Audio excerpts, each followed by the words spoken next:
Bem, caros alunos, o objetivo desse vídeo é mostrar a solução do exercício 2 da lista de barras inclinadas, lembrando que essa é uma lista de revisão da mecânica 2, então, para quem já domina esse assunto, não perde tempo com isso, segue com os exercícios hiperestáticos. Quem tem dificuldade sempre que aparece uma barra inclinada, é bom tentar fazer pelo menos algum exercício dessa lista. E esse vídeo é para ajudar vocês a lembrar o procedimento para tratar esse tipo de barra. Então, o exercício da lista aqui é esta viga inclinada, ela é engastada livre. Ela tem um momento aplicado de 25 aqui, a 3 metros do engaste. Uma carga distribuída de 8, observando que ela está distribuída na projeção horizontal ao longo de 3 metros. E uma carga distribuída de 10, que está distribuída na projeção vertical ao longo de 2 metros. Tá? O primeiro passo aqui é calcular as reações de apoio. Então, eu tenho uma reação vertical, uma horizontal e um momento.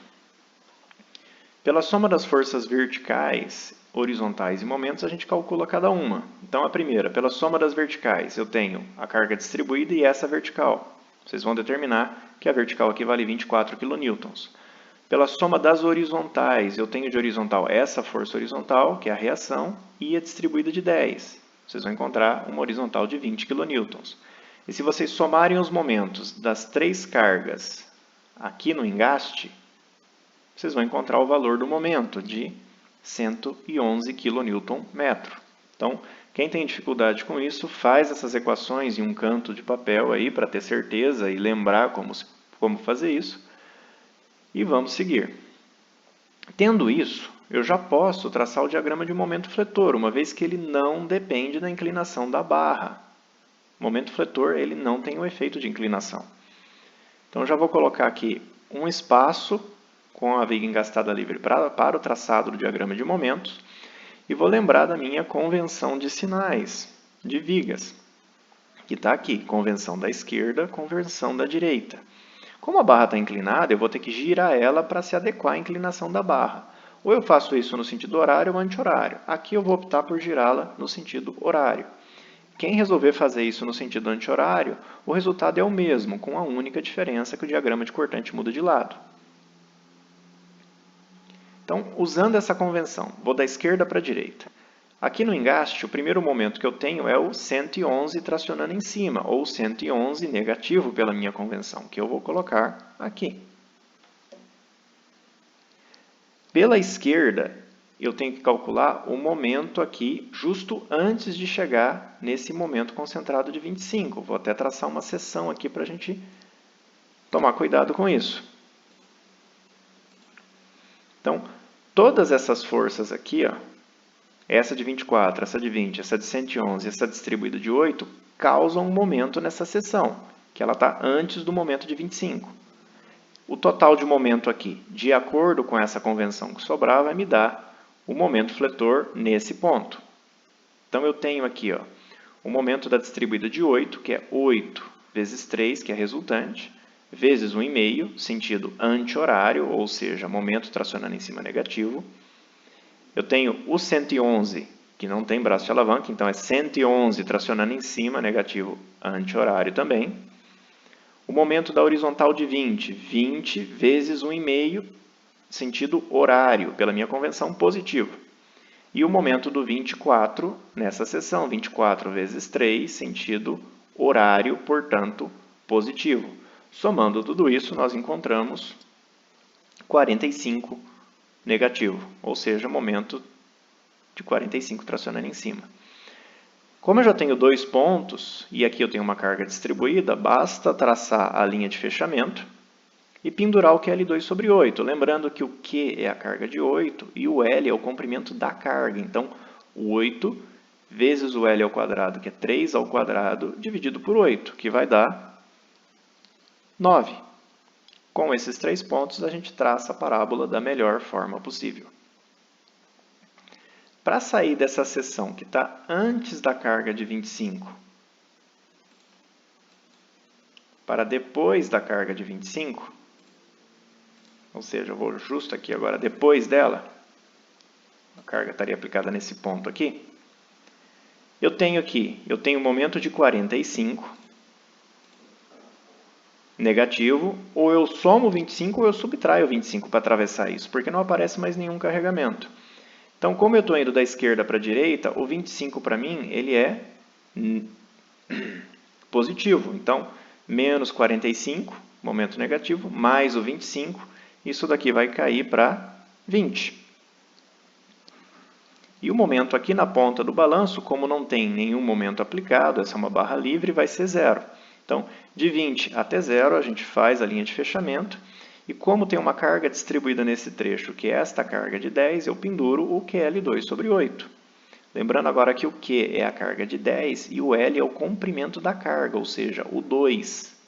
Então, 10 vezes 2 ao quadrado dividido por 8, que dá 5.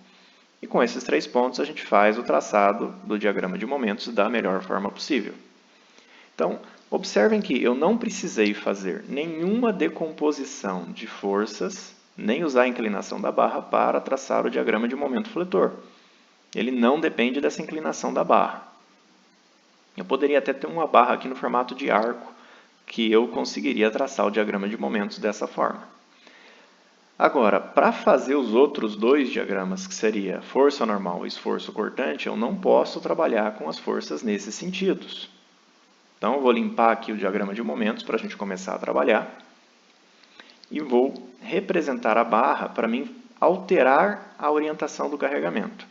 O que acontece? Essas reações aqui, não me interessa se ela é horizontal ou vertical. Eu preciso dela perpendicular à barra, que é o tipo de esforço que vai causar o cortante. E eu preciso dela paralelo à barra, que é o tipo de esforço que vai causar normal. Então, as reações nesse engaste têm que ser dessa forma. Essa reação vertical agora é perpendicular à barra, essa reação normal aqui vai ser paralela à barra, e o momento é indiferente, eu simplesmente pego o 111 anti-horário e coloco aqui. A mesma coisa vai acontecer com esta carga distribuída. Ela precisa ter uma componente perpendicular à barra, dessa forma, e ela também vai ter uma componente que causa uma força normal distribuída aqui, dessa forma. Essa carga de 10 tem o mesmo problema. Ela vai ter que ter nessa barra aqui uma componente perpendicular, que causa esforço cortante, que eu estou representando aqui, e uma componente que causa esforço normal distribuído, que eu estou representando aqui. Essa vai para cima pelo próprio sentido da carga e essa força normal vai para baixo pelo próprio sentido da carga. Quando a gente vê as componentes das resultantes, vai ficar mais fácil de identificar isso daqui. Para facilitar, aqui também ficou faltando, no caso, o momento aplicado de 25 continua atuando aqui no ponto da barra da mesma forma. Então, para facilitar aqui, eu vou cotar a viga não na projeção horizontal nem na projeção vertical, mas ao longo do comprimento dela inclinado mesmo. Então, essa dimensão aqui, aplicando aí o teorema de Pitágoras, a gente vai encontrar ela como a raiz quadrada de 1,5 e 3 quadrado. Estou deixando dessa forma, sem transformar em números, para não ter que trabalhar com precisão numérica, tá? E essa cota aqui é a mesma coisa. Eu vou obter em função do 4 e do 2, aplicando Pitágoras. Agora eu só tenho que descobrir o valor de cada uma dessas cargas distribuídas e dessas reações que estão faltando. Para fazer isso, a gente vai decompor essas daqui. Vamos começar aqui por essas reações. Eu tenho a direção delas. Vou colocar uma linha pontilhada, que é a direção horizontal e vertical. E eu preciso decompor elas, ou seja, transformar elas numa direção perpendicular e paralelo, nessas outras duas. Entre essa linha horizontal e a barra, eu tenho um ângulo alfa. E aqui eu vou tentar passar o alfa para todos os locais possíveis, para facilitar. Então, alternos internos lá da trigonometria, o alfa também atua desse lado. Entre essa linha horizontal e essa vertical, eu tenho 90 graus. Como esse lado é alfa, esse ângulo do meio aqui vai ser 90 menos alfa. Entre essa linha inclinada e essa linha inclinada, tem 90 graus também. Como esse ângulo é 90 menos alfa, esse aqui tem que ser alfa novamente. E alternos internos, eu tenho o alfa lá em cima. O valor de alfa a gente pode calcular usando o arco tangente do triângulo grande aqui, ou seja, o arco tangente do cateto oposto sobre o cateto adjacente, ou seja, dessa altura 3,5 por essa base aqui de 7. Isso dá 29,52 graus. Eu sugiro que vocês façam essa conta e memorizem o número na memória da calculadora, para evitar se preocupar com a questão de precisão numérica, tá? Então, tendo essas informações, a gente consegue montar a expressão, por exemplo, do Rn. Vou colocar aqui. Ele vai ser a componente nessa linha paralela aqui do 20, que é 20 vezes o cosseno de alfa. Está aqui, ó. Reparem que a componente vai ser no sentido da barra, ou seja, uma força de compressão. E essa aqui também tem uma componente nesse sentido, só que vai ser para cima, por isso que vai ser negativo. 24 vezes o seno de alfa. Somando as duas, dá 7,155 kN, que eu vou anotar aqui. Vou montar a expressão para vertical aqui agora. Mesma coisa. Nessa direção vertical aqui, eu vou decompor essas duas. Então, 20 vezes o seno de alfa, apontando para cima, dá 20 seno de alfa. E o 24 vezes o cosseno de alfa, também apontando para cima, por isso que agora a gente soma 24 cosseno de alfa. Dá esse valor que eu vou anotar aqui, 30,41 kN. Já tenho as reações aqui, faltam as cargas distribuídas. Na carga distribuída, tem que tomar cuidado com duas questões. Não é simplesmente pegar o valor da carga distribuída e fazer seno e cosseno. Isso vai dar errado, porque essa carga está distribuída ao longo de 3 metros. E estas cargas aqui estão distribuídas ao longo dessa distância. Então, é mais fácil confiar na resultante. Por isso, a resultante da carga de 8 aqui é 24 kN. Esse 24 kN pode ser decomposto numa força perpendicular e numa paralela, formando essa figura aqui, ó. E olhando aqui, ó, esse alfa aqui é o mesmo alfa que vem aqui. Então, a componente perpendicular em verde vai valer 24 cosseno alfa. E a componente paralela em roxo vai valer 24 seno de alfa. Como a resultante tem que ser a mesma dessas duas, a resultante dessa distribuída verde vale 24 cosseno de alfa. E a resultante dessa distribuída roxa vale 24 seno de alfa. Fazendo a conta inversa de se obter essa resultante, o que eu tenho? Vou chamar essa verde aqui de QV, vai ser o valor da resultante dividido pelo comprimento, pela distância em que ela está distribuída, que dá 6,4 kN por metro. Vou anotar aqui. E a mesma coisa para essa daqui, ou seja, essa que causa normal, que eu vou chamar de QN, vai ser a resultante dela, 24 seno de alfa, dividido pela distância em que ela está distribuída, que vai dar 3,2 kN por metro. Assim, a resultante dessas duas são essas componentes dessa força de 24, que é a resultante dessa carga distribuída de 8. São equivalentes esses sistemas de cargas. Tem que fazer a mesma coisa agora para essa de 10. Então, essa de 10 tem uma resultante de 20 aqui. Essa resultante de 20 pode ser decomposto numa carga perpendicular e paralela dessa forma.